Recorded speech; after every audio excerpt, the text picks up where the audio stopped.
Hi guys, welcome back to my YouTube channel. ඉතින් අද vlog එකෙන් සාමාන්‍යයෙන් මම හවස් වරුව ගත කරේ කොහොමද කියලා තමයි ගෙනල්ලා තියෙන්නේ. මේක තමයි මම සාමාන්‍යයෙන් චුටි කාලේ ඉඳන්ම ආසම කාටුන් එක. ඉතින් අදටත් මම පුළුවන් වෙලාවට මේ කාටුන් එක බලන්න නම් අමතක කරන්නේ නැහැ.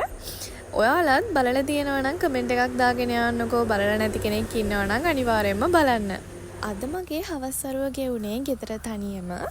ඉතින් මේ මම අද හවස පොඩ්ඩක් කම්මැලි හිතිලා චුට්ටක් එළියට බැහැලා ලස්සනට කැප්චර් කරගත්ත වීඩියෝස් ටිකක් තමයි තියෙන්නේ. ඉතින් මං හිතුවා ඒව ඔයාලත් එක්ක ෂෙයා කරගන්න ඕනි කියලා. බලන්නකෝ මේ දේවල් ලස්සනයිද කියලා. ඔයත් සාමාන්‍යයෙන් මුළු දවසම බිසි ලයිෆ් එකක් ගත කරන කෙනෙක්ද? ඔයත් බිසි ලයිෆ් එකක් ගත කරන ස්ට්‍රෙස් ජීවිතයක් ගත කරන කෙනෙක් නම් ඔයාලට පොඩි රහසක් කියන්න.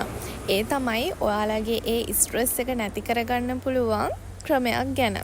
ඒ තමයි මේ මැජිකල් එන්වයරන්මන්ට් එක. හවස් වරුවේ ඔයාගේ බිසි ලයිෆ් එකෙන් නිදහස් වෙන්න චුට්ටක් පරිසරය උදව් කරගෙන බලන්නකෝ. මේක අපි හිතනවට වඩා ලස්සන මැජිකල් එන්වයරන්මන්ට් එකක්. හවසට අහස දිහා බලන්න, මල් දිහා බලන්න, කුරුල්ලෝ දිහා බලන්න, ඒ වගේ ලස්සන දේවල් දිහා බලලා ඔයාගේ ස්ට්‍රෙස් මයින්ඩ් එක රිලීස් කරගන්න පුළුවන්. බලන්න මෙතන ඔයගොල්ලොන්ට සැඟවුණු අමුත්තෙක් පේනවද කියලා. සැඟවුණු අමුත්ත හොයාගත්ත කෙනෙක් ඉන්නවා නම් කමෙන්ට් එකක් දාගෙන යන්නකෝ. මේක මම මගේ යාළුවෙක්ට කියලා ගිෆ්ට් එකක් දෙන්න හදාගත්ත එකක්.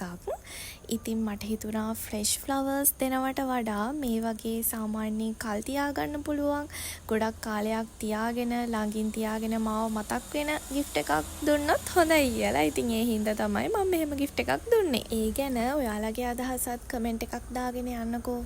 බලන්නකෝ අද හවස මාව බලලා යන්න ආවේ කවුද කියලා. ආසම ෆ්ලේවර් එක අයිස්ක්‍රීම් එකකුත් try කරන ගමන් අපේ අක්කගේ චූටි වැඩක් තිබ්බා. ඉතින් මං ඒකත් කරලා දීලා අද දවස, ඒ කියන්නේ අද හවස් වරුව මෙතනින් ඉවර කරනවා. තවත් දවසක ලස්සන vlog එකක් අරගෙන එන්නම්.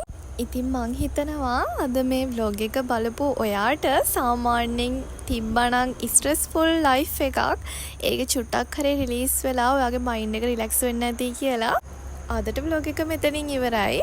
So guys, thanks for watching my video.